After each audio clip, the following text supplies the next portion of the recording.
So this kind of sucks. Just stopped at Dunkin' Donuts to pick up a coffee, came back out, and my Outback would not start. All it would do was crank and crank and crank. Finally started, check engine light, brake light flashing, traction off, and cruise control. Luckily, I've got the GearWrench BT Pro dongle in the center console, so we can check this check engine light real quick. Pretty sure I know what the problem is. Pretty common on these old EJs. So super quick and easy, we launch the GearWrench app on the phone, plug the dongle in, we do an automatic scan, should have gone through and just done a select scan for the engine control module.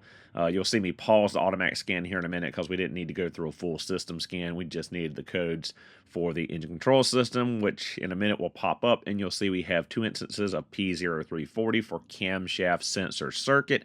We also have a unrelated 1574 from when I tried to code a second key and failed. Just that quick, just that easy. My suspicions were confirmed. We've got a P0340 camshaft position sensor circuit code, which I figured was the problem, given that when I held the key and cranked and cranked it, cranked and cranked, it would sputter a couple of times and then it finally fired off.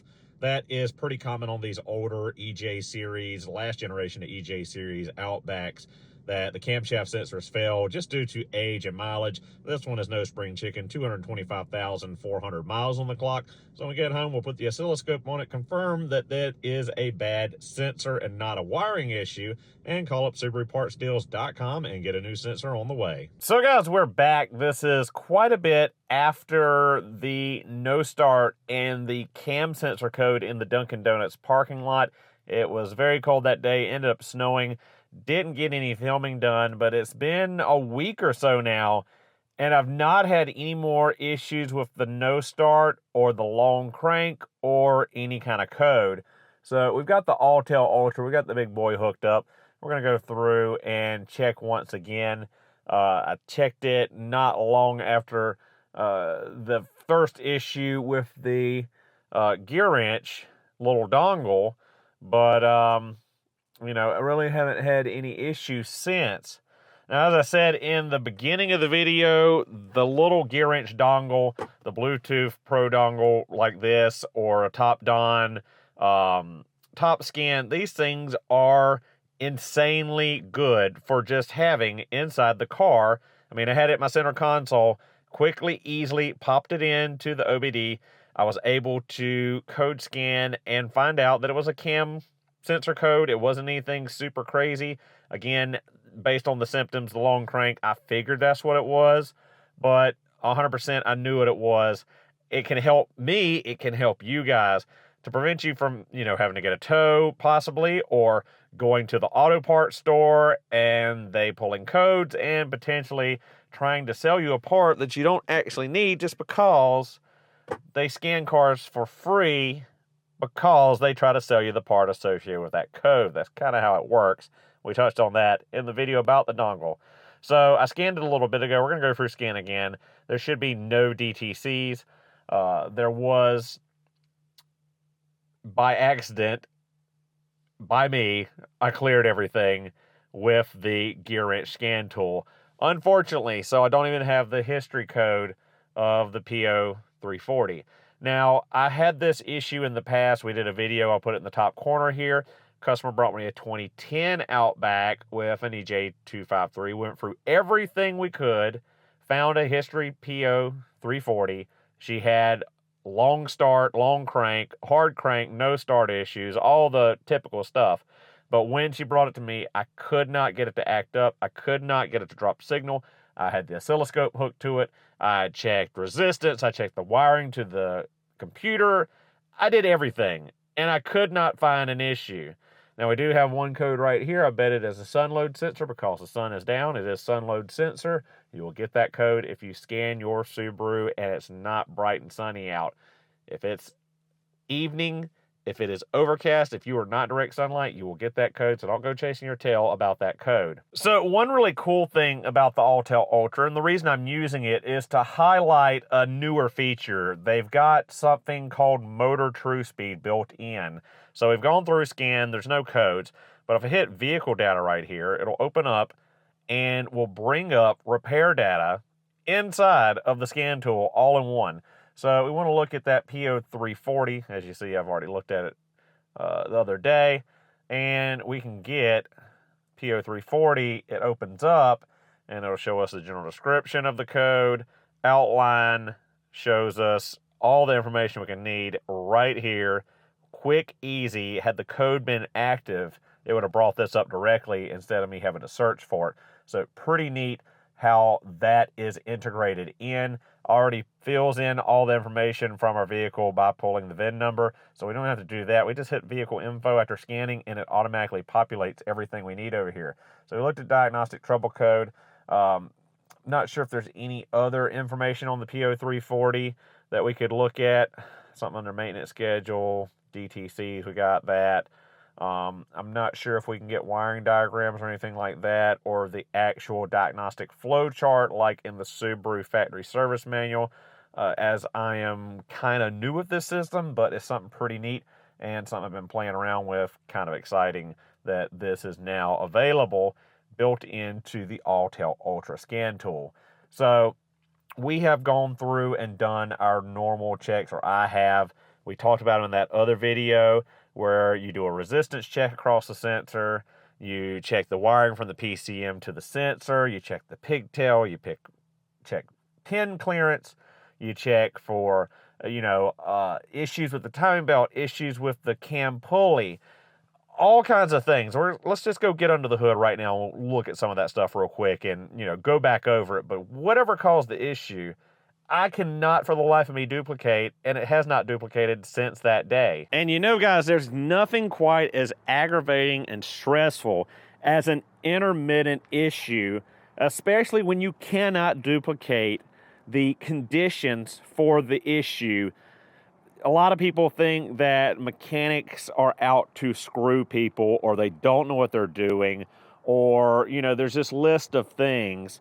I've got an issue. My car acts up. It does X, Y, and Z. I take it to the mechanic or the technician, and nothing. Cannot duplicate. He's lazy. He's stupid. He doesn't know what he's doing. Why can't he fix my car? This is my own personal car. I'm not trying to ignore an issue that could potentially leave me stranded somewhere. I am actively trying to fix this thing, and it's not giving me any signs or symptoms anymore other than the other week.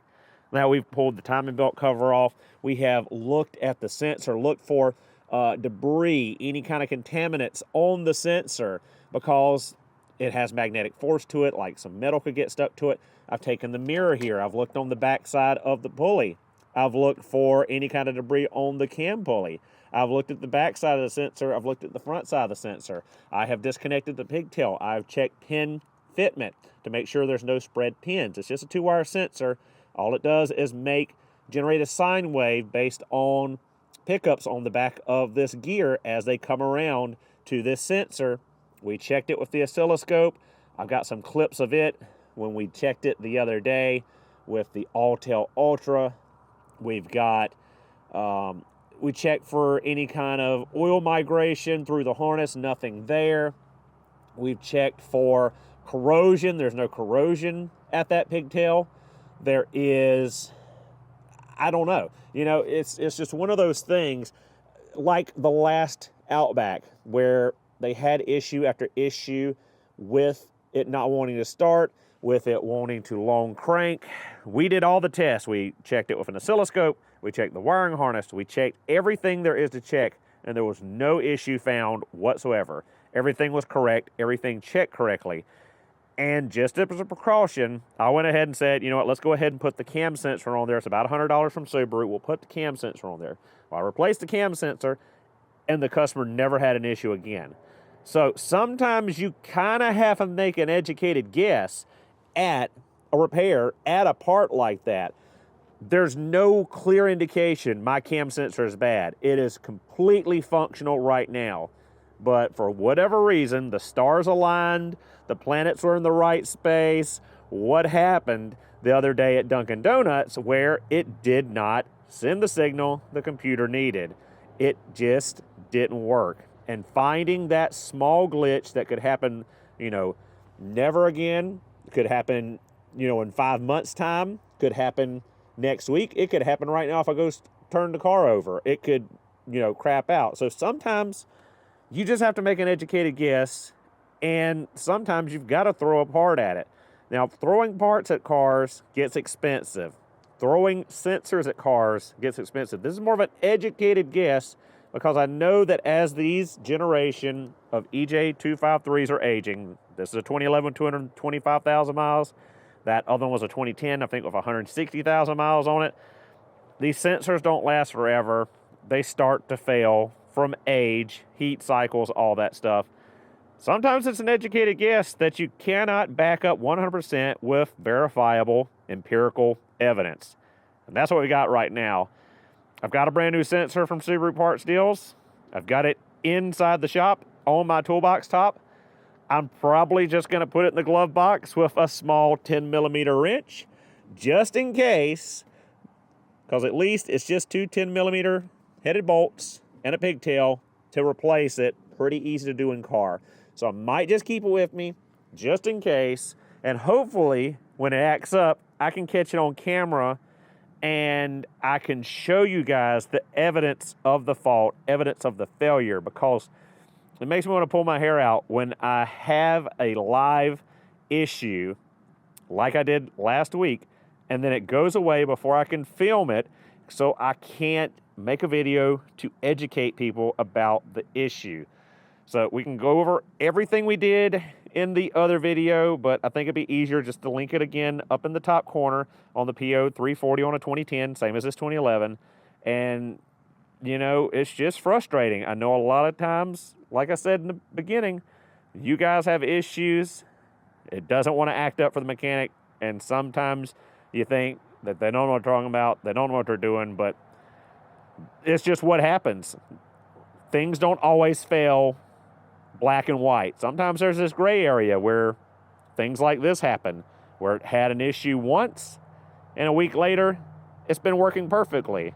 But tomorrow it could act up, or 6 months from now it could act up, or it could wait 2 more years. You just never know. So I know this video is kind of not very helpful, not very precise, but I just wanted to make it to show you guys that sometimes repairs, diagnostics, is not a straight line. It's not A to B. We have an issue, test, we have a solution. Sometimes we have an issue, every once in a while, we test, cannot find the issue, and every once in a while, the issue finally rears its head, but not all at the same time, and not so clearly and laid out. So hopefully there's a takeaway from this for you guys that, be patient with your own vehicles in trying to diagnose issues, especially intermittent issues, because they are a pain in the butt for anyone, whether you are a DIYer or a seasoned professional. Intermittent issues can always be a pain in the butt to 100% nail down and verify. So don't get discouraged, don't get aggravated, don't start throwing parts at your car. Do the test, do the things that you need to do. And sometimes, like I said, you have to make an educated guess, like the cam sensor that most likely is failing, just currently isn't. With that said, thank you guys so much for watching. Hope you enjoyed this random video. Please like, comment, and subscribe for future Subaru and tool content. I'll see you guys in the next one.